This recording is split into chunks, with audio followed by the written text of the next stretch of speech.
Dios les bendiga a todos mis hermanos.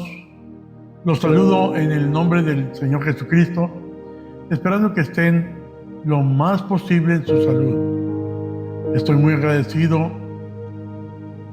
con las oraciones que todo el pueblo de Dios ha hecho a través del mundo por su servidor.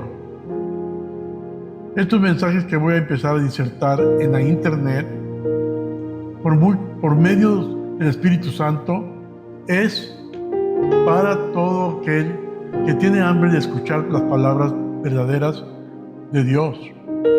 A través de 43 años he bosquejeado mensajes y tengo más de 3,000 a 4,000 mensajes que no he predicado en ninguna parte, porque cada vez que lo hago para administrar en algún lugar, resulta que el Altísimo me impela con su Espíritu Santo para que predique algo más que Él indica. Pero creo que todo mi corazón, que todos estos momentos de mi recuperación, siento el Espíritu me ha movido a compartir algunos de los mensajes que el Altísimo con mucho amor ha depositado en mi alma a través de su Espíritu Santo. A través de 43 años de ministerio, he sido un buscador adicto a la palabra del Señor desde que Él me tocó con su mano sacrosanta. Y siempre he estudiado, como quien dice, de día y de noche. Y por la gracia de Dios me he graduado en 5 diferentes ocasiones vistiendo las túnicas que las escuelas de pensamiento alto donde he estado me han otorgado.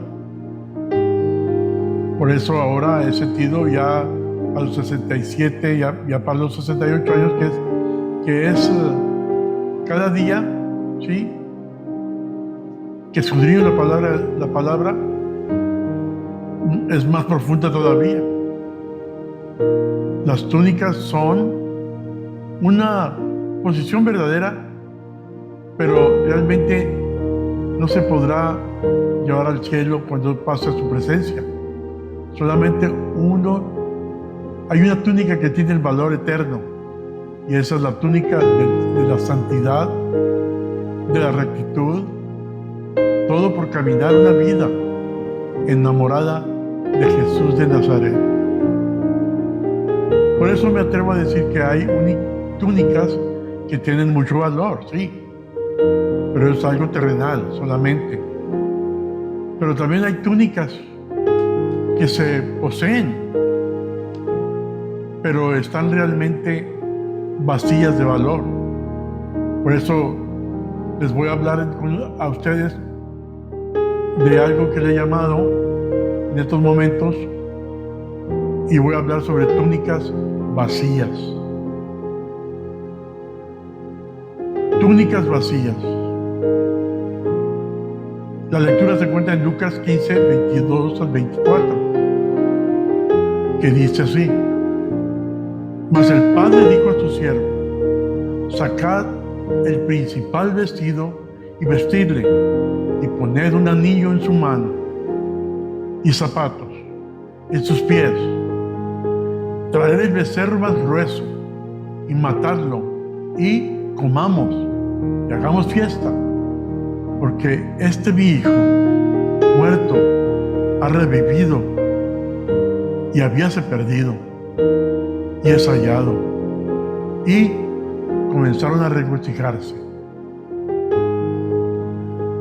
Para mí es muy importante, gloria al Señor, el estudiar la palabra del Señor, y me enseñé casi desde el principio de mi nacimiento espiritual a escudriñar la palabra en lo que se le llama las etimologías originales, ya sea el hebreo, el griego, o el arameo también, o el caldeo, porque son muy importantes para entender la palabra del Señor.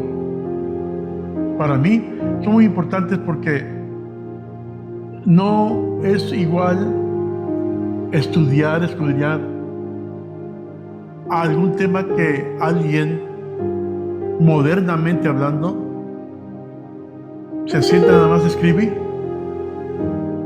Y es diferente a alguien que se siente a escribir porque el Espíritu Santo de Dios baja sobre él y le da la palabra. ¿Sí? Estoy hablando de hombres de Dios del Antiguo y Nuevo Testamento, que Dios bajó sobre ellos y les dio las palabras que escribieron en esos idiomas originales. Entonces, por eso es muy importante estudiarlas. Y aquí en la palabra que hemos leído en este momento, el Evangelio de San Lucas, está la palabra, ¿verdad? La palabra túnica, ¿verdad? La palabra túnica, donde dice, sacar el principal vestido, ¿sí? Y vestirle. Y cuando se habla de vestido, se habla de una palabra griega que es la palabra stole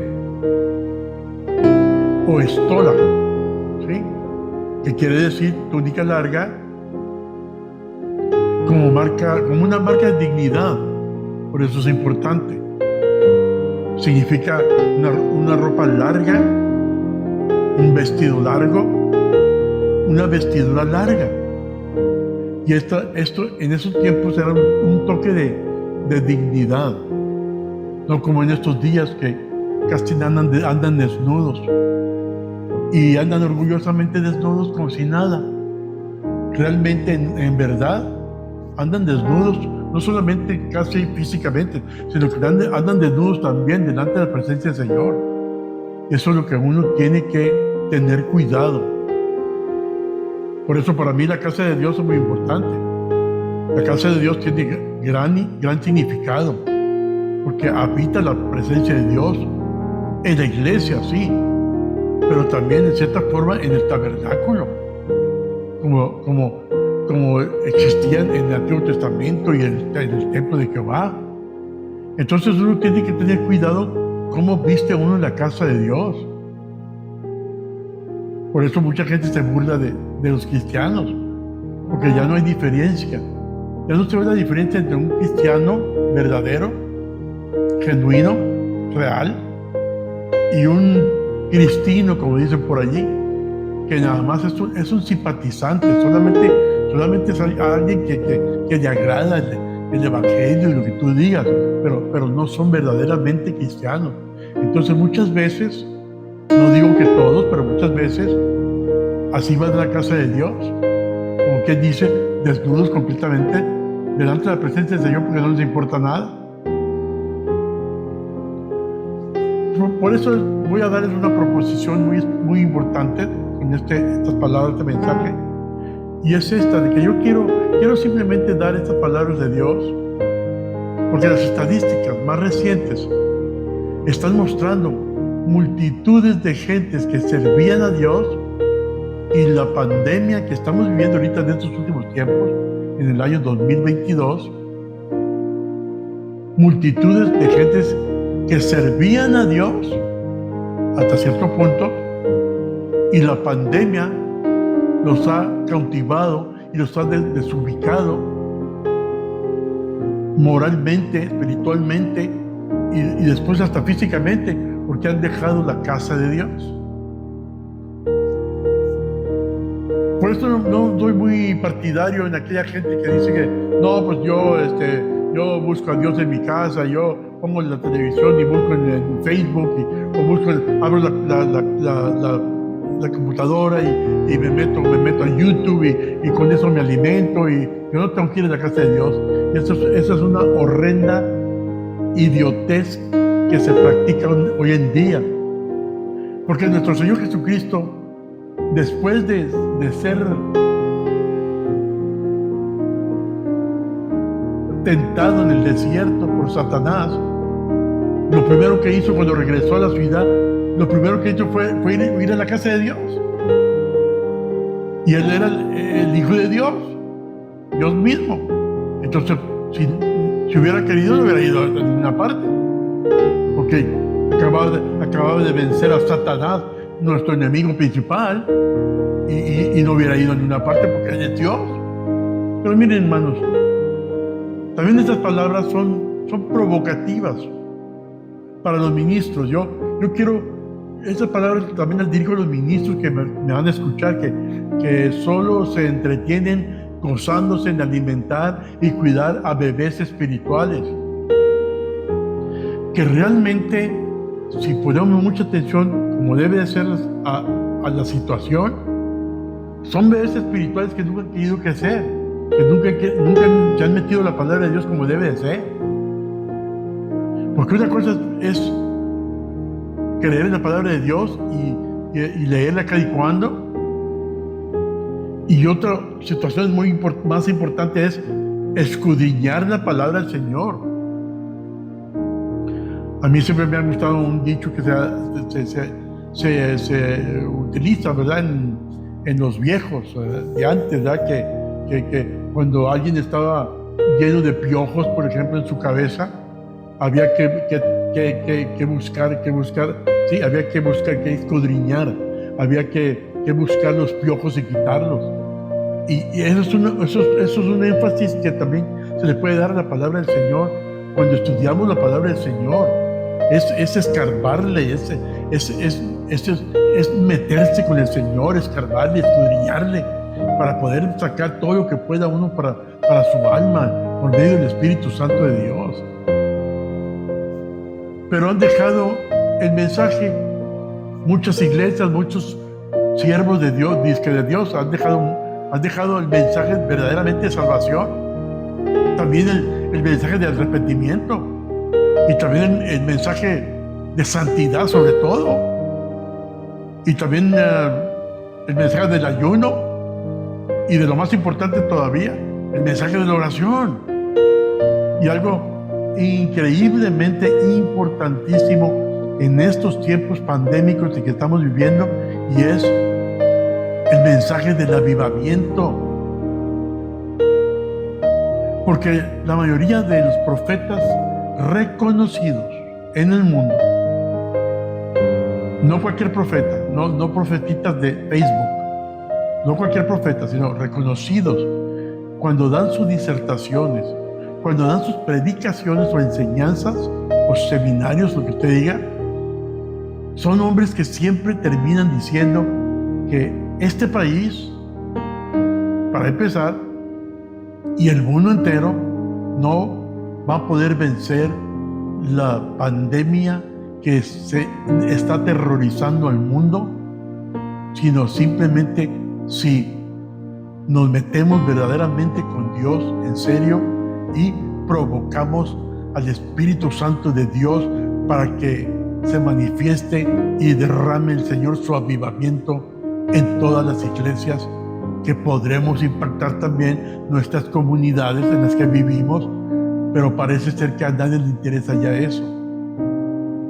Yo glorifico a Dios como hijo de Dios, como siervo del Señor, que el Señor me dio el mensaje del avivamiento desde que yo nací espiritualmente, desde que yo tenía, no sé, los primeros 6 meses de ministerio.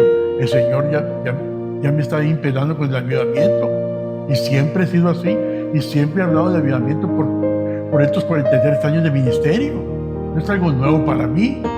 Ahora casi todo el mundo está hablando del avivamiento, pero yo lo he estado gritando por 43 años, y muchos me han apuntado con el dedo, y muchos me han dicho que soy radical y que soy fanático, lo que usted quiera. Está bueno, que digan lo que quieran. Lo que yo sé es que es la llave, es la fórmula divina para un cambio mundial. Mis hermanos, les invito a ir a un país lejano y ver a un hijo desobediente regresar a su padre, como se le llama ahora, teológicamente hablando, el hijo pródigo. Esta es la historia de este joven que un día decidió que podía sacar el máximo provecho de la vida y de su padre, pidiéndole a su padre su parte de su herencia que le pertenecía. Bueno, el padre le concedió la herencia, tomándola en sus propias manos y usándola como le dio la gana. Veamos lo que perdió. También es importante ver cómo sufrió. Y también la alegría del regreso a su casa. Por eso es importante esta historia, porque estoy hablando principalmente con aquellos hijos pródigos que una vez pisaron una iglesia y hasta sirvieron a Dios en alguna forma. Pero el mundo, la tentación, las pruebas y las luchas, los amigos, bueno, qué sé yo, terminaron dejando la casa de Dios, terminaron, más que la casa de Dios, terminaron dejando al Señor, muchos de ellos. Ahora vemos en esta historia a este joven recibir la más grande bendición de su papá, de su padre, que había dejado. Y el padre lo embistió dándole una túnica que posiblemente la dejó atrás. Quizás haya sido la mejor túnica, pero muchos teólogos dicen que fue la misma que él dejó cuando se fue de su casa, despreciándola. Así es como muchos hijos de Dios, pródigos, que abundan sufriendo por todas partes y andan por todas partes sufriendo y dando lástima. A mí me ha tocado muchos casos parecidos. En estos 37, 38 años de la iglesia, me ha tocado muchos que han llegado a la iglesia, se han metido con Dios, han recibido al Señor, aparentemente, se han hecho hasta escuderos míos, vamos a decir, asistentes míos, y cuando los ves y hasta viajan conmigo en ocasiones y repetidamente me llega un mensaje o una llamada diciéndome que están debajo de un puente pidiendo limosna y pasando el tiempo hasta muriéndose debajo de un puente. Qué triste es este cuadro, porque el Señor no lo que desea para nosotros. Él tiene lo mejor para nosotros. Pero bueno, este hijo pobre que regresó a su padre, primero que todo, no sabía exactamente si regresar o no regresar. Porque quizás pensó, como piensan todos los pródigos, ¿cómo me van a recibir? ¿Cómo voy a regresar? Después de que malgasté todo, después de que me porté mal, después de que le di la espalda a mi padre, después de que le di la espalda a la iglesia, después de que le di la espalda a mis hermanos, después de que le di la espalda a mis oficiales que tanto me procuraron. ¿Cómo me van a recibir? Y esta es una gran pregunta que debe de preocupar a todas las iglesias. Es una pregunta que debe preocupar a todos los hombres de Dios. Una pregunta que debe preocupar a todos los cristianos. Porque no solamente el pastor lo reciben también los congregantes. Pero a veces el liderazgo o el pastor lo recibe con brazos abiertos y con mucho amor, pero los miembros lo empiezan a ver de reojo, lo empiezan a tratar mal, con pura duda. Pero tenemos que tener cuidado con todo eso. Por eso, en primer lugar, quiero escudriñar un poco con ustedes sobre la túnica vacía que quedó atrás. O sea, la túnica vacía que dejó atrás este joven. Y qué precioso es la palabra del Señor que no dice el nombre del joven, ni dice el nombre del papá, ni dice el nombre del hermano mayor, pero principalmente hablando en este momento, no dice el nombre del joven. lo cual indica teológica y espiritualmente hablando que es aplicativo a todos, a todo el que deja las cosas de Dios. Primero que todo, tenemos que meditar bien en que fue una túnica desocupada por un joven rebelde. Un joven rebelde. Y eso es bien importante entender porque muchas veces el pródigo se retira, se va, desprecia la casa o el ministerio o a sus hermanos o al pastor, lo que usted diga, pero no tiene en su corazón, no cabe en su cabeza, porque Satanás le bloquea que piense que está entrando en rebeldía en contra de la voluntad de Dios, en contra de su corazón, que fue el que lo animó a entregarse a Dios, en contra del Espíritu Santo, que fue el que lo redargulló para que pueda buscar la presencia del Señor. Porque aquí la palabra nos dice claramente en este versículo 13 que hemos leído también, dice: y no muchos días después, juntando todo el hijo menor, partió lejos a una provincia apartada y allí desperdició su hacienda viviendo perdidamente. Fíjense bien lo que dice: juntó todo el hijo menor, o sea, agarró todo lo que le dieron, su herencia, y partió lejos, una provincia lejos, y allí desperdició su hacienda, o sea, su herencia, viviendo en una forma perdida. Parecido a lo que sucede en estos días también, con el pródigo que se va con una gran herencia que el Padre le da y tiene reservada para él si persiste en el camino, y va y la malgasta y la desprecia y la tira a la basura, inmiscuyéndose con drogadictos, visitando prostitutas y tantas tentaciones más que hay en el mundo. También en el versículo podemos ver que el hijo pródigo pensaba que lo tenía todo. Ahora sí tengo todo, ahora sí me voy, ahora sí malgasto y hago lo que quiera porque tengo todo, tengo mi herencia, tengo todo. Y todos sabemos bien que una herencia, la mayoría de las veces, se termina. Y muchas de las veces por malgastar.